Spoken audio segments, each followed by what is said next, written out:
இன்னைக்கு 55 நாளுக்கு பிறகு தலைவர் அவர்களோட மக்கள் சந்திப்பு நிகழ்ச்சி மீண்டும் ஆரம்பிச்சிருக்கு. அதுவும் அறிஞர் அண்ணா அவர்களோட ஊரில் காஞ்சிபுரத்தில் ஆரம்பிச்சிருக்குது. ரொம்ப சிறப்பாக நடந்தது. மக்களோட பெரும் வரவேற்பு பெற்றிருக்கு. தமிழக வெற்றி கழகத்தின் மீது என்னென்ன விமர்சனம் வச்சாங்களோ எல்லாத்துக்கும் தலைவர் பதில் சொல்லியிருக்காரு. குறிப்பாக நாங்கள் எப்பெல்லாம் ஆளும் கட்சியை பார்த்து ஆளும் அரசை பார்த்து ஒரு மக்கள் பிரச்சனை எழுப்பணும், அவங்க உடனடியாக அவங்க சொல்ற ஒரே இது நாங்கள் தற்கொலை கொள்கை இல்லாத கூட்டம்னு சொல்லியிருக்காங்க. அதுக்கு பிறப்புக்கும் எல்லா உயிருக்கும் ஒரு கோட்பாடை வச்சு அது கட்சியோட ஒரு முதல் மாநாடே கொள்கை திருவிழான்னு அறிவிச்சு எங்களோட கொள்கையை அறிவிச்சதுக்கு அப்புறமும் தொடர்ந்து கொள்கை இல்லாத கூட்டம் தற்கொலைன்னு சொல்லிட்டு இருக்கிறதுக்கு தலைவர் தக்க பதிலடி கொடுத்தாருன்னா நான் சொல்லுவேன். இன்ஃபேக்ட் பெரியார் அவர்கள் பெயரையும் அறிஞர் அண்ணா அவர்கள் பெயரையும் வச்சுட்டு குடும்ப ஆட்சி ஊழல் பண்ணிட்டு இருக்கிற இவங்க தான் உண்மையான கொள்கை இல்லாத கூட்டம். அவங்களோட ஒரே கொள்கை தலைவர் சொன்ன மாதிரி கொள்ளையடிக்கிறது மட்டும்தான் அவங்க கூட்டம். அதை மக்கள் மத்தியில் அது மக்களுக்கே தெரிஞ்சிருக்கு. அதுதான் மக்களோட எண்ணங்களை அவர் ரிஃப்ளெக்ட் பண்ணியிருக்காரு. 2026 தேர்தல் நெருங்கிட்டு இருக்கு. இப்போ அடுத்த கட்டமா மக்கள் சந்திப்புகள் உள்ளரங்கமாக நடக்க போதா இல்ல சேலத்துக்கு விண்ணப்பிச்சிருந்தோம், அனுமதி மறுக்கப்பட்டது, மாற்று தேதி கேட்டாங்க. அடுத்தடுத்து எப்படி மக்கள் சந்திப்பு? தலைவர் அவர்களோட விருப்பம் மக்கள்கிட்ட போய் அவங்கள பார்க்கணுங்கிறது தான் அவரோட விருப்பமா இருந்தது. இப்போ சேலத்தில் நாங்கள் அனுமதி கேட்டோம், அனுமதி கொடுக்கல. அதுக்கப்புறம் பார்த்தீங்கன்னா இந்த மாதிரி கண்டிஷன்ஸ்லாம் கவர்மெண்ட் கோர்ட்ல ஒரு எஸ்ஓபிக்கு பண்ணியிருப்பாங்க. நீங்களே உங்களுக்கே தெரியும். 4 வாரம் ஒரு முன்னாடி அனுமதி கேட்கணுங்கிறது எப்படி ஒரு அரசியல் கட்சி அதுவும் நாங்கள் 6 மாசம் தேர்தலில் இருக்கிற பொழுது 4 வாரங்களுக்கு முன்னாடியே நீங்க பர்மிஷன் கேட்கணுங்கிறது கண்டிப்பா ஜனநாயக விரோத செயல். இது கண்டிப்பா திமுக தமிழக வெற்றி கழகத்தின் வளர்ச்சியை பார்த்து அவங்களோட அச்சத்தின் வெளிப்பாடாக தான் நாங்கள் பார்க்குறோம். ஒன்று நிச்சயம், என்ன தடுத்தாலும் தலைவரோட மக்கள் சந்திப்பு நிகழ்ச்சி தொடரும்.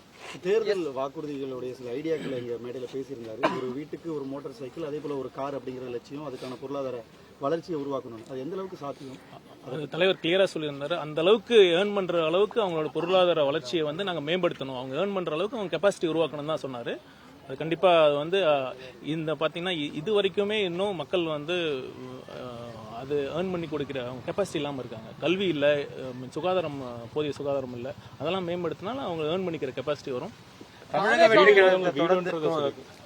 அது ஒரு பாத்தீங்கன்னா ஒரு ஜென்யூன் ரிஃப்ளெக்ட், ஒரு உண்மையான ஒரு மக்களுக்கு வீடுங்கிறது அவங்களோட அடிப்படை பாதுகாப்பை உறுதி செய்யறது. அது கண்டிப்பா ஒரு மக்களால் தேர்ந்தெடுக்கப்பட்ட அரசு அவங்க இல்லாதவங்களுக்கு உறுதி செஞ்சு. தாவேக்காவை சுத்தி தொடர்ந்து இந்த கூட்டணி பேச்சுக்கள் தொடர்ந்து கொண்டே இருக்கு.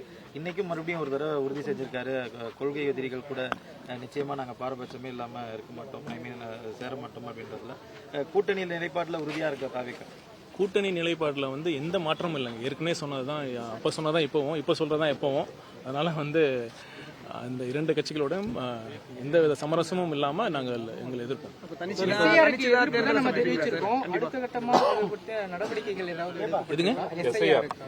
உச்சநீதிமன்றத்தில் மனு தாக்கல் செய்யப்பட்டிருக்கிறதா தகவல் இருக்கு. அதை எப்படி அணுக போறோம் சட்டப்பூர்வமா? எஸ்ஐஆர் நம்ம பிரச்சனையை பத்தி நிறைய பேசிட்டோம்.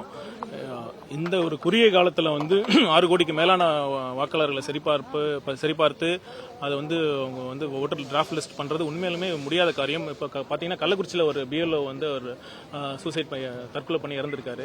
அது அங்க இருக்கிற வருவாய்த்துறை அதிகாரிகள்லாம் நான் பேசுறப்ப பணி சுமை காரணமாக தான் அவங்க அந்த தற்கொலை நடந்திருக்குன்னு சொன்னாங்க. எல்லா மாவட்ட ஆட்சியர்களுக்கும் மீதும் பயங்கர ப்ரெஷர் இருக்கு. எலெக்ஷன் கமிஷன் சீக்கிரம் முடிக்கணும்னு சொல்றாங்க. டெய்லி அவங்க ஃபார்ம் கலெக்ட் பண்ணி அதை அப்லோட் வேற பண்ணணும். அங்க டெக்னிக்கல் எரர்ஸ்லாம் நிறைய பிரச்சனை இருக்கு. இப்படி அவசர கதியில் ஏன் பண்ணணும்? இது அவ்வளவு ரொம்ப கண்டிப்பா எஸ்ஐஆர் முக்கியமான அவசியம் தான். போலி வாக்காளர்கள் இருக்காங்களா? சில பேர் டூப்ளிகேட் ஓட்டர்ஸ் இருக்காங்க, கண்டிப்பா இருக்காங்க. இவ்வளவு முக்கியமான பணி ஏன் அவசரமா சார்? இதற்கு முன்னாடி பாத்தீங்கன்னா போலி வாக்காளர் எல்லாரும் ஓட்டர் லிஸ்ட்ல இருந்திருக்கு. இப்போ மட்டும் இவ்வளவு அவசரம்? அதுதான் நாங்களும் கேட்கிறோம். இது பொறுமையா அவசரமா தேர்தல் இல்லாத சமயத்தில் பண்ணிருக்கலாம்னா அதான் எங்க கேள்வியும். சட்டமன்ற உறுப்பினர் திமுகவோட சட்டமன்ற உறுப்பினர் அவர் மேடையிலே கொடுத்த ஆதரவு மாதிரி எங்களுக்கு தாவேக்காவுக்கு ஆதரவு பெருகும் அப்படின்னு விஜய் அவர்கள் மேடையில் பேசியிருந்தாரு. திமுகவோ அதிமுகவோ அங்க இருக்கக்கூடிய முக்கிய நிர்வாகிகள் வரதுக்கான வாய்ப்புகள் இருக்கா தாவேக்கால? அதுக்கான பேச்சுவார்த்தைகள் எதுவும் நடக்குதா? மக்கள் வந்துட்டாங்க. நீங்க அனைத்து மக்களும் வந்துட்டாங்க. அவர் இந்த எம்எல்ஏ என்னோட பேட்ச்மேட் தான். அவர் சொல்றதுக்கு ஒரு சின்ன ரிப்ளை மட்டும் சொல்லிக்கிறேன். நம்ம அவங்களோட உரையாடணும் அப்படின்னு சொன்னாங்க. உரையாடனா அவங்க நம்ம அந்த பக்கம் போக மாட்டாங்கன்னு சொன்னாங்க. நான் அதுக்கு சொல்றேன், நாங்க உரையாட ஆரம்பிச்சா, திமுக காரங்க உரையாட ஆரம்பிச்சா அவங்க யாருமே திமுக கட்சியில இருக்க மாட்டாங்க. அந்த மாதிரி வந்து ஒரு குடும்பம் மட்டுமே வாழ்ந்துட்டு இருக்காங்க. 30 வருஷம் 40 வருஷம் உண்மையா உழைச்சவங்களுக்கு திமுகல எந்த உரிய பதவியும் கிடையாது, எம்எல்ஏ சீட்டும் கிடைக்கிறது இல்ல. எம்எல்ஏ சீட் கிடைக்கிறதுனா எப்படின்னு உங்களுக்கே தெரியும். நான் அதனால நாங்க உரையாட ஆரம்பிச்ச அவங்க கிட்ட இந்த கட்சியே இருக்காது. தேர்தல் வாக்குறுதியை மட்டும் ஒரே ஒரு விஷயம், விஜய் அவர்கள் படங்கள்ல இலவசங்களை எதிர்த்திருக்காரு அப்படிங்கிற ஒரு இருக்கு சர்க்கார் படத்துல. இதே தேர்தல் வாக்குறுதியில இலவசங்கள் கொண்டு வரப்படுமா இல்ல எந்த மாதிரியான தேர்தல் நீங்க அதை வெயிட் பண்ணி பாருங்க, அவர் டீடைலா அதுக்கான இது இருக்கும். சேலத்துல அனுமதி கேட்டதாகவும் 4ஆம் தேதி மறுத்ததாகவும் தகவல் வந்துட்டு இருக்கு. எந்த இருக்க வாய்ப்புகள் இருக்கு? அதுதான் நாங்க வந்து மாற்று தேதி நாங்க பார்த்துட்டு இருக்கோம். ஒருவேளை அனுமதி கிடைக்கலன்னா கண்டிப்பா வேற எந்த விதத்துல மக்களை சந்திக்க முடியுமோ அந்த விதத்துல நாங்க சந்திப்போம். ஒரு விஷயம் இங்க நான் நல்லா நிச்சயமா கூறிக்கொள்ள விரும்புறேன், தலைவர் அவர்கள் மக்களை சந்திக்கிறதை யார் நினைச்சாலும் தடுக்க முடியாது.